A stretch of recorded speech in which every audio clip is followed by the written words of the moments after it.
What's going on, everyone? I'm here with Connor. Question of the day. What are some of the issues and kind of disadvantages of being a woman in 2021? What do you think? Issues and disadvantages of being a woman. Well, okay, I'm not exactly an expert in this topic. Right, it's fine. But, you know, I feel like even though a lot of progress has been made towards deconstructing the worst excesses of patriarchy and, you know, harmful stereotypes about women, I still feel they're very present. You know, I still feel like there's a very strong expectation that women are supposed to be, you know, like submissive to men especially, and not just like in all facets of life. Like you see it with a lot of women feeling they have to constantly apologize or having to preface things with, this is a stupid question, but, I mean, this is usually, this is a big thing in academia, which is, you know, I go here, so that's what I'm thinking about. Obviously, there are still a lot of, like, legal biases against women. You know, around the world, obviously, it's a lot worse in certain places. But here, I just feel like there's still such entrenched ideas about women being inferior to men, or even women only being defined in opposition to men as, like, the inferior. I feel like that's still very present in the minds of a lot of people. With that being said, do you still think that, like, the gender pay gap is still a very pressing issue in the current landscape right now?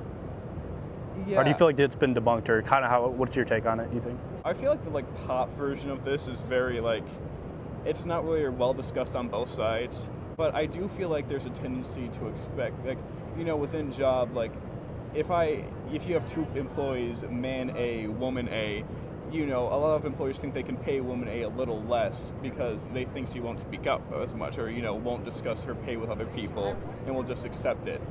And I do feel like, in general, you know, men do have more access to more high-paying positions, more powerful positions than women do. What steps do you think that we can take to kind of tear down the patriarchy if you believe that patriarchy is strong and as kind of active as it is? Yeah, that's a really good question. And, you know, this is definitely a cop-out answer. I don't think this answer is sufficient at all. But I do think just, like, raising awareness. Because, you know, a lot of people, like, propagate these ideas and believe them, sometimes through no thought of their own. Like, they're just so ingrained in everything they do that they don't stop to examine it. So just, you know, raising awareness for people when they're thinking things, to stop and think, like, why am I thinking this? You know, like, where does this come from? Yeah, just, like, conscious efforts to really examine things. Obviously, you know, it would obviously be good to have more women in positions of power, but you really run the risk when you say something like that of just getting, okay, well, yeah, we'll put a few token women in these positions and they'll just reproduce the same exact thing. But now, hey, it's a woman doing it instead of a man. What would you say are some disadvantages with men in the same space? What are, like, hard-hitting issues for men, like, in the space? Do you think men, some of their issues kind of go by the wayside, or do you feel like at the current state, do you think, like, women, their issues need to be addressed first? I don't think either issues need to be addressed first, because I really think in addressing one, you really address the other. I feel like a lot of the issues stem from these, like, conceptions of masculinity and femininity. And, you know, like, toxic masculinity as a concept has kind of become, like, nothing. It's been so overused. Yeah, taboo. Yeah, but there really is, like, men are expected not to be emotional and not to speak out of things, and you see that with the reason that men commit suicide at higher rates. Even though women attempt it at higher rates, which is also an issue. But there's this conception that men have to be a certain way, and that way really doesn't allow them many opportunities to express themselves, and that leads to a lot of emotional turmoil. So I really don't think it's an either-or issue. I really think, like, both should be and can be addressed. I guess the advantage, or, like, there's growing advantages. I think, like, the feminist move's definitely evolved a lot in the 21st century. So, you know, there's a lot. I think that we're taking a lot, as a society, taking a lot more, like, steps towards equality between men and women. But it's still not 100% there. So I'd say, you know, that's mainly the disadvantage. I mean, you know, it's an interesting question, because the other day I saw, it was, like, freezing cold, right? All the guys are going out, they're wearing big jackets, and the girls, they're wearing, like, nothing.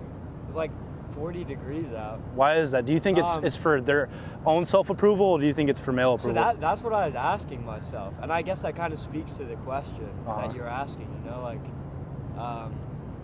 like, where's the equality there? You know, they can't even stay warm because they're freezing themselves to death. Yeah. So, you know, and the question is, are they freezing themselves for themselves, or are they freezing themselves to impress guys, or is it just like a standard now in society?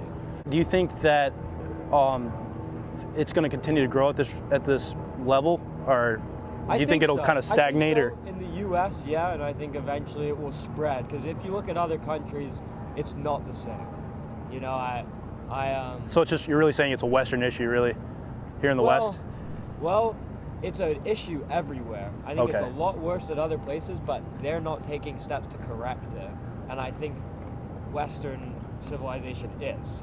Okay. So, like, for example, like if you look at Mexico, you know, I mean, there's a lot more gender inequality there than there is here.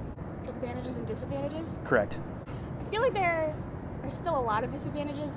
At this point, the struggles that women go through is being broadcasted more, and it's a lot more well known, but that doesn't mean that those issues have been eradicated. What issues do you feel like haven't been eradicated at the moment? Like, just maybe some examples that you maybe think about? I mean, like, the way we're depicted in media is terrible. The way we're just talked about in general. Sexual assault is still prevalent. Sexism is prevalent at, like, every level in terms of, like education, like academic research, spaces we're in. So, like, I was a chemistry major for 3 years, and being a STEM major as a woman is very isolating. Like, there are so many men in that field, and it's becoming more, it's an emerging field for women, so there's a lot more women in it, but it's still very male dominated, and I felt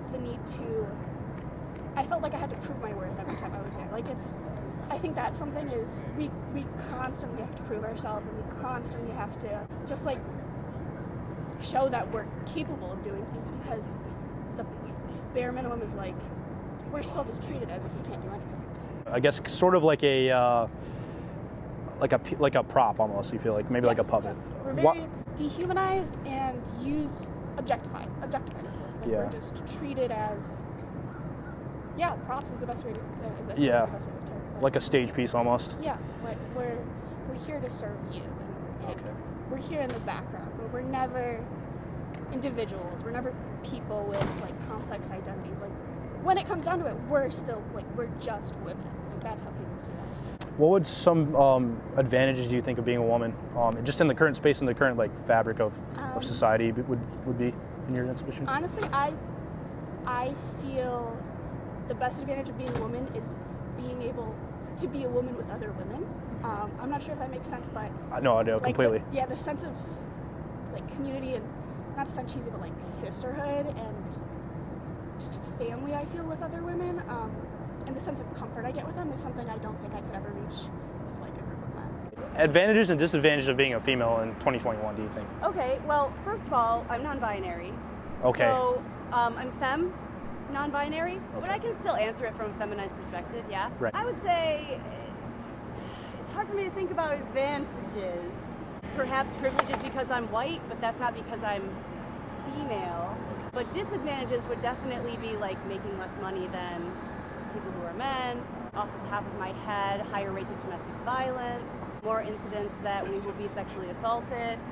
So those sorts of things just off the top of my head. Okay. Is there any way do you think we can close the gap at some point, or do you kind of feel like we have a long way to go in that area? Oh boy.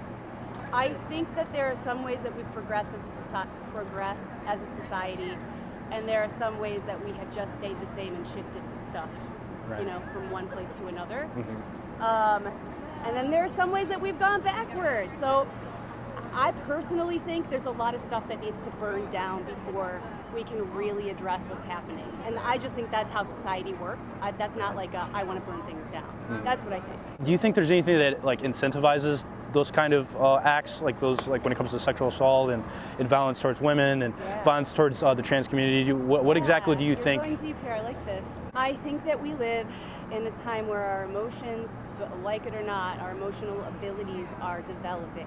We're in an evolution in emotional development, but it's going to take a couple of 100 years. Okay. And I think that we're working with, like, our brains and projecting on each other a lot, right? And so the people who are the most vulnerable because of the structures of capitalism and fascism that we live under, the people who are the most vulnerable are going to stand to lose the most from it.